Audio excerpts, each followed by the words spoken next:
I think how I would go about it now versus how I actually went about it are two very different pieces of advice. So we'll start with the thing that actually happened. So what actually happened was I had just finally gotten good at using a camera and being able to edit, and I felt like I was in a good place where I wanted to start documenting.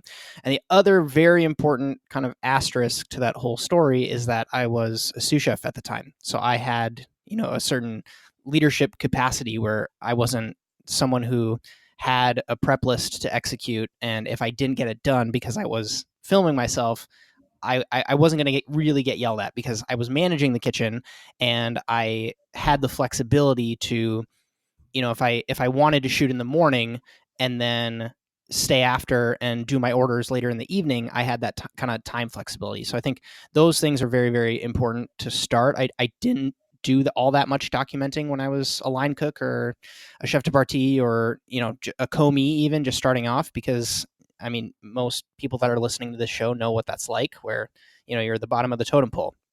And so I guess the next step was I approached my chef, who was Christopher Hatuft at this place called Lysverket in the west coast of Norway. And I told him, I was like, I really enjoy this video thing and I really want to start to experiment with it. And I would like to start this show called Dish of the Day, where I just document a dish that I'm working on for the menu. And the luxury I also had was that my chef was on TV at the time. So he was doing this Norwegian TV show.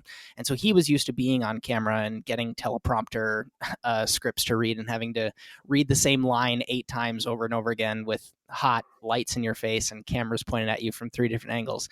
So he had this kind of reference point where we could almost speak peer to peer on a certain level. I mean, he was on the, mainstream TV side and I was trying to go this internet route, but he could give me some advice on camera presence, which was also nice. But basically what he told me was, that if you shoot anything in this kitchen, the restaurant is going to own it. And it's going to be my content, not your content.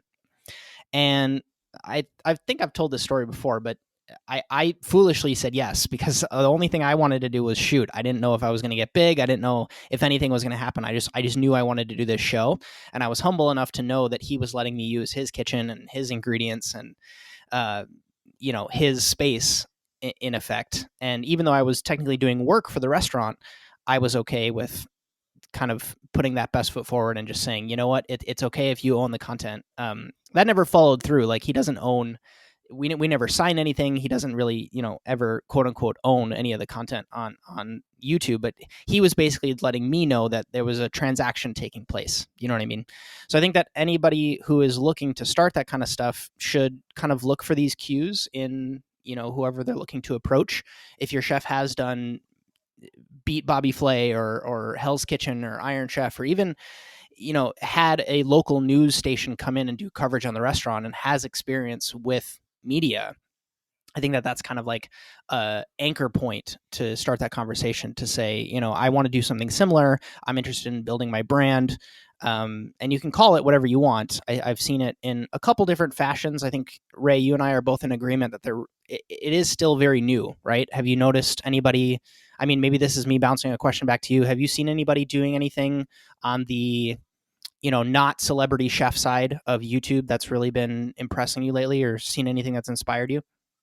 No, not, I mean, in terms of like actual cooking or the actual day to day grind, no.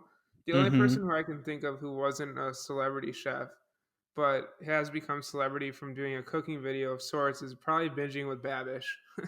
I Yep. mean, Yep. that, but Have like, you heard of this other? There's another guy on YouTube, and thank goodness we're recording this on laptop, so I can just look this up real quick. I just subscribed to him.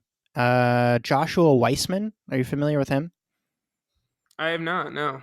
Yeah, I'll have to send you his stuff. So it's crazy because he has like almost 400,000 subscribers, and he was a chef at a restaurant in Austin. I'm almost positive he was a sous chef there. And someone had commented on one of my videos, you should do a collaboration with Joshua Weissman. So it's like, oh, cool. I had it on my manifesto this year that I was going to do some more collaborations, and that sounds interesting. So I looked this guy up, and he's doing really awesome food. He's making like Japanese yuzu condiment and black garlic, and doing all these like more than prosumer home cook style videos, and his execution is great. And I just think that it has been the latest kind of inspiration for me on being a chef on YouTube. That's, like you said, because Binging with Babish actually does some interesting techniques, right? Like he doesn't just, I don't know, make pasta dough, you know what I mean, and call it a cooking video.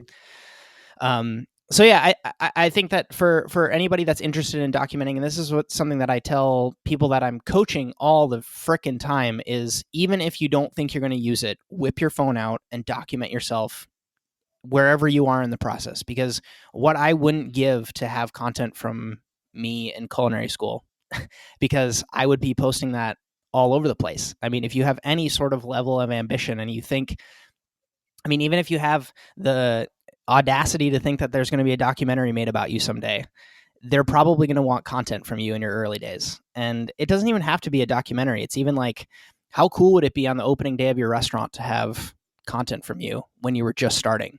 And I just think that there's no pressure to, like, there's no reason not to have that content for yourself.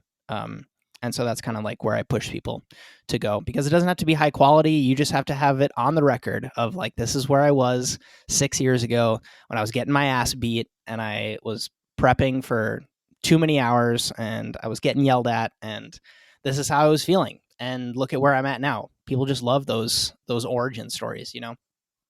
Yeah, I agree. I mean, I agree with you on documenting in culinary school. I'm, starting to write a book right now. I've been writing a book of sorts. I didn't know that. Yes, yeah, it's not something a lot of people know, but I am starting to write a book. I've always wanted to. Being an author has always been a goal. But I keep writing, and I keep wishing I had a chapter that was all based on notes I have taken in culinary school. Like, I wish I would have sat down every night and just took a couple notes so I could have compiled it later into a chapter or two of the book that I want to, put out for cooks, So I agree. Sure. Like, if you're starting out, like, even if you just write something down, I just think it's important that, I wish I would have documented. Yeah, to be able to, like you said. well, just to be able to bring out that paper, right? Like, I just recorded a video that might be posted by the time this podcast is out, but it's pages from my externship manual when I was at Per Se. And yes, some of the words I wrote in that were kind of fluffed up for my school and for the externship manual project, but still, to have this written documentation of what I was feeling walking into Per Se on the first few weeks is pretty valuable. And I'm, look at me now, I'm recycling it and turning it into YouTube content for other people that are starting off to hopefully help them. And one thing that I really wanted to add that might click for a few people is that, if you're in school or you're just starting at a new restaurant, you might see doing stuff on camera or documenting or creating content or whatever you want to call it as having your chest puffed out too much. And I don't want to post this as my first day because I don't feel like I'm worthy enough to post that I'm working at this restaurant yet. Yes, I have a job here, but I don't think I'm good enough to post that have a job here. Do you know what I mean? And so I think that, don't you, to all those people that think like that, don't you think it would be sweeter to hold on to that content and then post it in a few years when you are actually killing it, and then just to show, like, I started here and this is where I went? I think anybody can relate to a story like that of I started here and look how far I've come. And so I think that the common thing to see is people, posting selfies of them in their whites at their culinary school and trying to flex on everybody on Instagram, when in reality, it's just cooler to kind of document what you have and then kind of build up this great storage of almost like a time capsule of like where you were at. And who doesn't like going and looking back at time capsules? So I guess that's where my advice is there. And it doesn't have to be fancy. It doesn't have to be prim and proper with great lighting and high quality microphones. All it has to be is you in your authentic state, so you can show people in the future where you were at.